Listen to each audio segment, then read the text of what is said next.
আসসালামু আলাইকুম। সবাইকে স্বাগত জানাচ্ছি। আমি নাসরুল ইসলাম তন্ময়। শুরুতে বিআরবি কেবল সংবাদ শিরোনাম। বাংলাদেশের সর্বশেষ গুরুত্বপূর্ণ আপডেট সংবাদে আপনাকে স্বাগত। শুরুতেই সংবাদ শিরোনাম, পরে বিস্তারিত।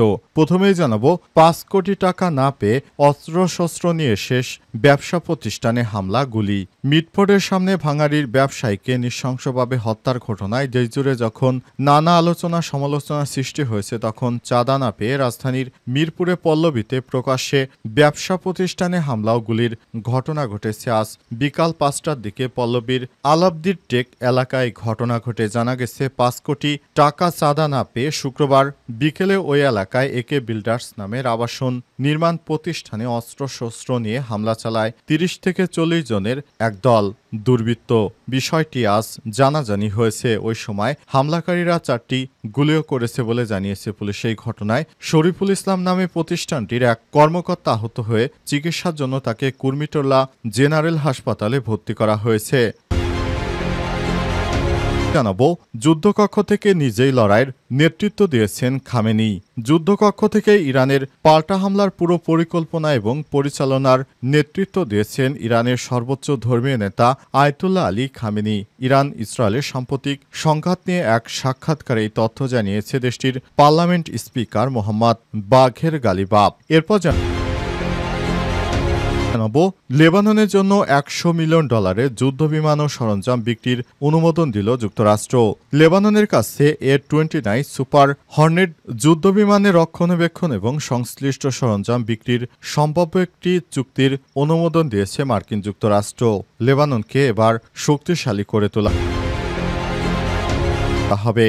এদিকে ইউক্রেনের সঙ্গে যুদ্ধে উত্তর কোরিয়ার সেনাদের অবদানের প্রতি কৃতজ্ঞতা জানালো রাশিয়া। ইউক্রেন যুদ্ধে রুশ বাহিনীকে শক্তিশালীকরণে ও বিশেষ অভিযানে সহায়তার মধ্যে অবদানের জন্য উত্তর কোরিয়ার সেনাদের প্রতি কৃতজ্ঞতা জানিয়েছে রাশিয়া। আজ দেশটির রাষ্ট্রীয় সংবাদ সংস্থা তাসের এক প্রতিবেদনে তথ্য তুলে ধরা হয়। এদিকে ছাত্রদলের ৯ নেতার পদত্যাগ। রাজধানীর পুরান ঢাকায় অবস্থিত sir Salimullah medical college Mitford সংলগ্ন এলাকায় ব্যবসায়ী চাঁদ সোহাগ নামে এক ব্যক্তিকে প্রকাশ্যে নির্মমভাবে হত্যার অভিযোগ উঠেছে যুবদল নেতাকর্মীদের বিরুদ্ধে। মারধরের পর সোহাগকে রাস্তায় ফেলে পাথর দিয়ে শরীর থেতলে দেয় অভিযোগ। ৫ কোটি টাকা না পেয়ে অস্ত্রশস্ত্র নিয়ে শেষ ব্যবসা প্রতিষ্ঠানে হামলা, গুলি। মিটফোর্ডের সামনে ভাঙাড়ির ব্যবসায়ীকে নৃশংসভাবে হত্যার ঘটনায় দেশজুড়ে যখন নানা আলোচনা সমালোচনা সৃষ্টি হয়েছে, তখন চাঁদা না পেয়ে রাজধানীর মিরপুরে পল্লবীতে প্রকাশ্যে ব্যবসা প্রতিষ্ঠানে হামলা ও গুলির ঘটনা ঘটেছে। আজ বিকাল ৫টার দিকে পল্লবীর আলাবদির টেক এলাকায় ঘটনা ঘটে। জানা গেছে, ৫ কোটি টাকা চাঁদা না পেয়ে শুক্রবার বিকেলে ওই এলাকায় একে বিল্ডার্স নামের আবাসন নির্মাণ প্রতিষ্ঠানে অস্ত্রশস্ত্র নিয়ে হামলা চালায় ৩০ থেকে ৪০ জনের এক দল দুর্বৃত্ত। বিষয়টি আজ জানাজানি হয়েছে। ওই সময় হামলাকারীরা ৪টি গুলিও করেছে বলে জানিয়েছে পুলিশ। এই ঘটনায় শরীফুল ইসলাম নামে প্রতিষ্ঠানটির এক কর্মকর্তা আহত হয়ে চিকিৎসার জন্য তাকে কুর্মিটোলা জেনারেল হাসপাতালে ভর্তি করা হয়েছে।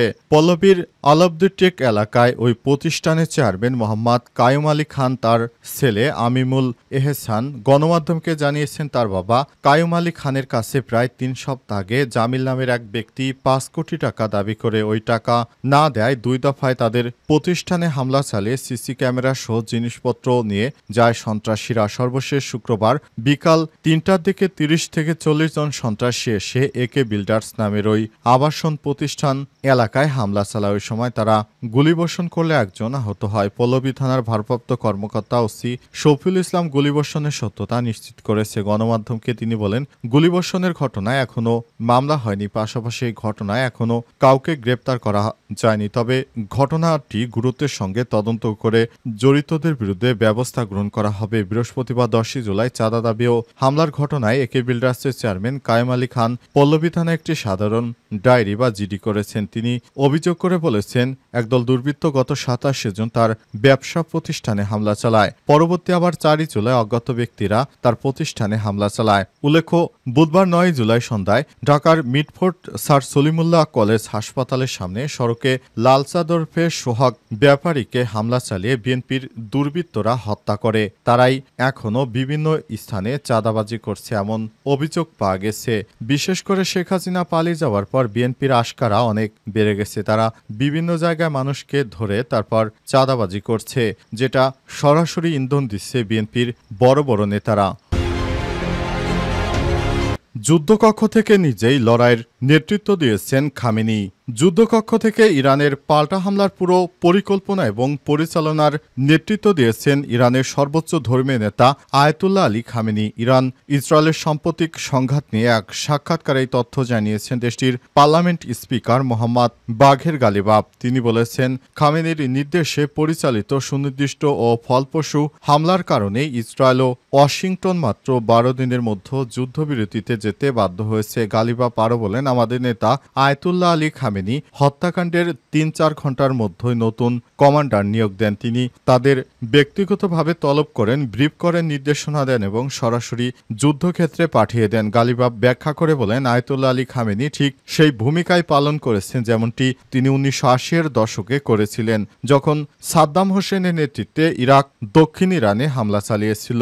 ইসরায়েলের বিমান হামলার কয়েক ঘন্টার মধ্যেই জাতির উদ্দেশ্যে ভাষণ দেন আয়াতুল্লাহ আলী খামেনি। একটি ভিডিও বার্তায় তিনি ইরানের জনগণকে বলেন, ইসরায়েলকে তাদের অপরাধের জন্য মূল্য দিতে হবে এবং এজন্য তারা দুর্দশাগ্রস্ত হবে। যুদ্ধবিরতির প্রেক্ষাপট নিয়ে ইরানের পার্লামেন্ট স্পিকার জানিয়েছেন, ইসরায়েলের সাম্প্রতিক সামরিক আগ্রাসন বন্ধ হয়েছে মূলত তাদের ব্যর্থতার কারণে, কোনো রকম নমনীয় মনোভাব এর কারণে নয়। তিনি জোর দিয়ে বলেছেন, স্থল আকাশে ইরানের নিয়ন্ত্রণই ছিল ইসরায়েলের ব্যর্থতার অন্যতম কারণ। তার ভাষায়, আমরা ইসরায়েলের সামরিক ও প্রতিরক্ষা কেন্দ্রগুলো অকার্যকর করে দিয়েছি।